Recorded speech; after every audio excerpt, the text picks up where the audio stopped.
manja sebagai anak bungsu. Kalau hanya sifat itu saja, mungkin aku masih bisa memahami dan menuruti keinginannya. Tapi ini lain. Manja sebagai anak bungsu. Kalau hanya sifat itu saja, mungkin aku masih bisa memahami dan menuruti keinginannya. Tapi ini lain. Mendadak saja Bayi Haki keluar dari SMA. Sekolah yang dengan susah payah aku biayai. Tak jelas alasannya. Yang tak ku mengerti, ia kemudian lebih banyak menganggur. Namun kesukaannya meminta uang terus berjalan. Kadang aku turuti permintaannya. Tapi kalau kantong sedang kosong, Bayi Haki tak mau tahu. Ia tak segan bertindak kasar padaku, juga pada saudaranya yang lain. Kakak perempuannya Muflihah yang pertama kali menjadi korban. Aku di kacang Mbak sambung.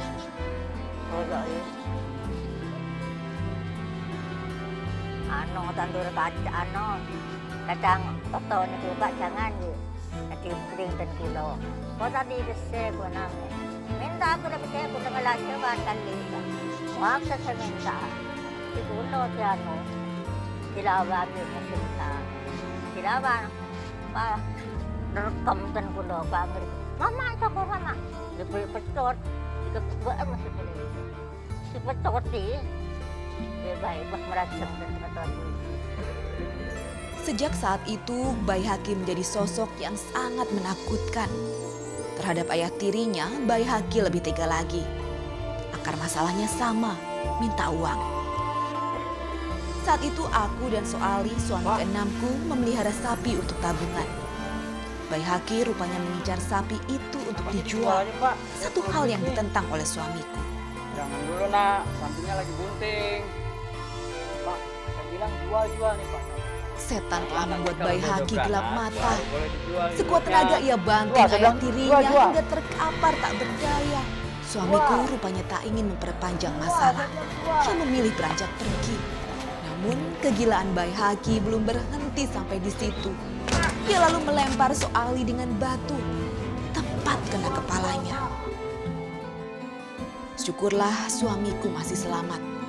Karena kejadian itu, kami pun menyingkir dari rumah dan tinggal di tempat saudara. Tak lama kemudian, suamiku yang tidak tahan dengan kelakuan anak tirinya memilih untuk pisah ranjang. Tak ada pilihan lain, aku pun kembali ke desaku dan tinggal bersama Bayi Haki. Bukan tanpa sebab, Bayi Haki selalu merongrong minta uang. Ia memakai uang itu untuk modal usaha yang sayangnya selalu gagal. Demikian berulang-ulang kali. Akhirnya ia banting setir, berniat menjadi TKI di luar negeri. Sayang, jalan yang ditempuhnya dimulai dengan cara yang kurang baik. Ia memaksaku menjual sawah, sumber penghidupan keluarga. Namu tahu ya berapa sate sapi. Kita ngait cara payu saya kejuta. Syukur dan pamit dulu kan. Berapa? Mungkin karena awal yang kurang baik itu, perjalanannya tidak berlangsung mulus.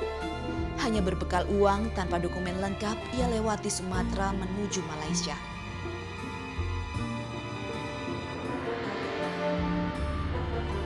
Ketika sampai di Palembang, ia ditipu orang lain hingga uangnya amblas. Nahasnya lagi, ia malah ditahan polisi karena tidak memiliki identitas.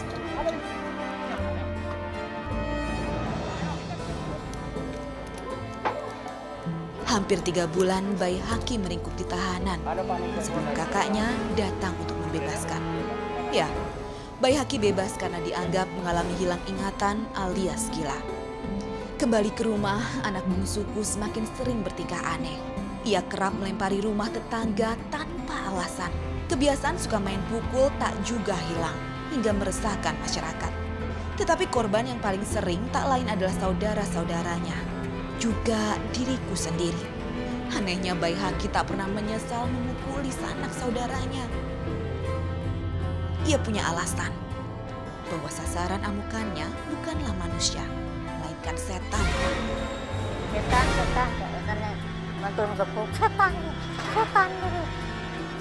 gue. Muntai lapar kok pokor. Ala gue kok rasul.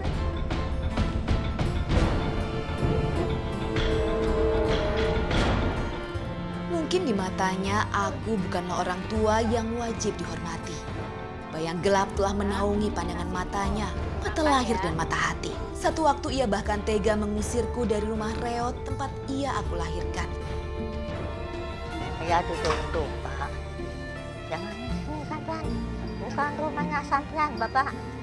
Bapak yang gawe itu rumah saya. Pakai, pindah.